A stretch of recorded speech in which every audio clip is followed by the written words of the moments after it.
Lejlet il-festa ta' San Patrizju il-qorti waqfet dak li kellu moħ mis-Sindku ta' San Ġiljan, illi rabja mhux ftit il-sidin tal-istabilimenti li tul is-snin irrawmu din il-festa fil-bajja ta' Spinola.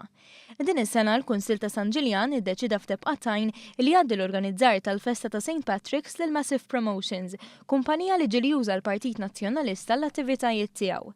Mismeħ fil-qorti riżulta li kienu s-sidin tal-kumpanija li marru għand il-Kunsil biex jorganizzaw l-attività u dan għaliva mingħajr ma ħasiba wisq.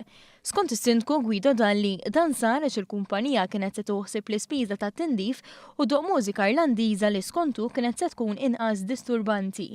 Xi ħaġa li ma riżultatx mismeħ fil-qorti għaliex kienu qed ikunu reklamati DJs li jdoqqu tip ta' mużika oħra. Dwar dan diġà kien hemm twissija mid-Dipartiment tal-Gvern Lokali anki minħabba l-valur finanzjarju tal-attività, iżda l-Kunsill Lokali baqa' dej. Il-qorti notat li l-kumpanija magħżula mis-Sindku kienet se tidħol fi spejjeż kbar u għalhekk l-attività kellha ċertu valur.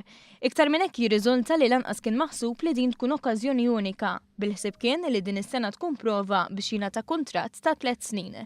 Il-qorti notat kif l-attività kienet maħsuba għal fetħa bejn l-istabilimenti Saddles, Ryans u Tigulio u għalhekk kienet se tispiċċa tgawdi minn udjenza li diġà rawmu huma.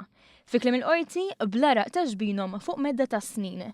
Hawnhekk il-qorti ddikjarat li jekk ried din it-tip ta' attività, il-Kunsill Lokali kellu joħroġ sejħat interess fejn kull min kien interessat se jieħu sehem fi proċess miftuħ u trasparenti.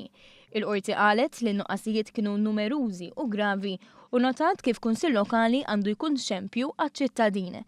Għalhekk kull nuqqas ħalli wara jaħtoma ħażina, suspetti, riżentiment u sens ta' nuqqas li ma jagħmel ġid lil ħadd, qalet il-qorti.